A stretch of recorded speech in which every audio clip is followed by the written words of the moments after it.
एक मोठी बातमी समोर येते।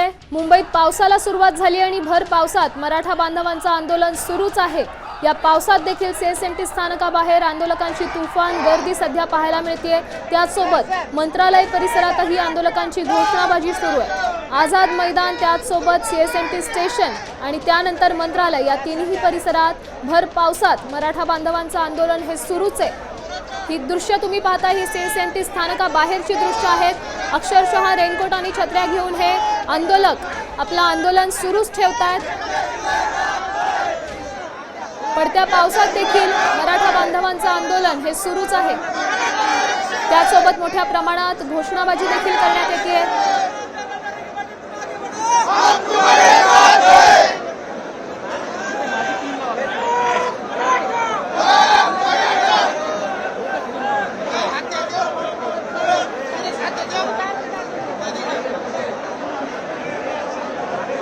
या संदर्भात अधिकची माहिती देतात आपले प्रतिनिधी सूरज मसूरकर। सूरज, काय सांगाल? पावसाला सुरुवात झाली आणि भर पावसात हे आंदोलन सुरूच ठेवलंय।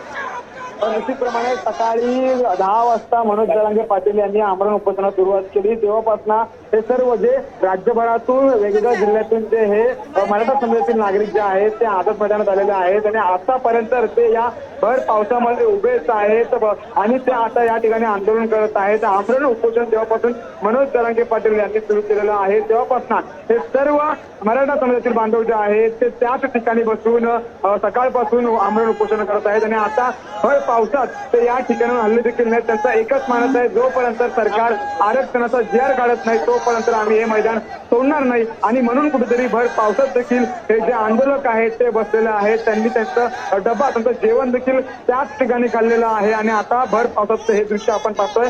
ते आंदोलक जे आहेत ते कुठल्याही कारणाने हटणार नाही जोपर्यंत आम्हाला आरक्षण मिळत नाही। आम्हाला अनेक वेळेला फसवलं गेलेलं आहे, मात्र आता आम्ही आरक्षण मिळाल्याशिवाय मुंबई सोडणार नाही। जोपर्यंत जरांगे पाटील आम्हाला पुढील आदेश देत नाहीत तोपर्यंत आम्ही हे मुंबई सोडणार नाही। आणि म्हणूनच कुठेतरी भर पावसामध्ये हे सर्व आंदोलक जे आहेत ते सूरज, धन्यवाद दिलेल्या या सविस्तर अपडेटसाठी। आपण ही दृश्य पाहू शकतोय, भर पावसात मराठा आंदोलक आपलं आंदोलन सुरूच ठेवतात।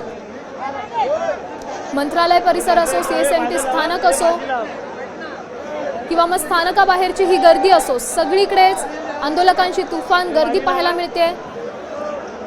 मंत्रालय परिसरातही आंदोलकांची तुफान घोषणाबाजी सुरू आहे। भर पावसात हे आंदोलन सुरू आहे। आरक्षण मिळेपर्यंत आम्ही इथेच बसणार आहोत, आरक्षण मिळेपर्यंत आम्ही कुठेही जाणार नाही, असं ठणकावून सांगण्यात आलंय।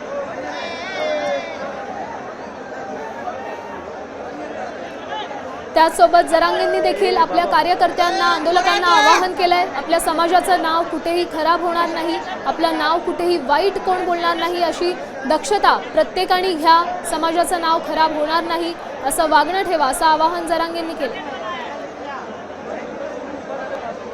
आता isakal.com आहे देशातील नंबर 1 ची मराठी न्यूज वेबसाईट। प्रत्येक अपडेटसाठी isakal.com ला नक्की भेट द्या।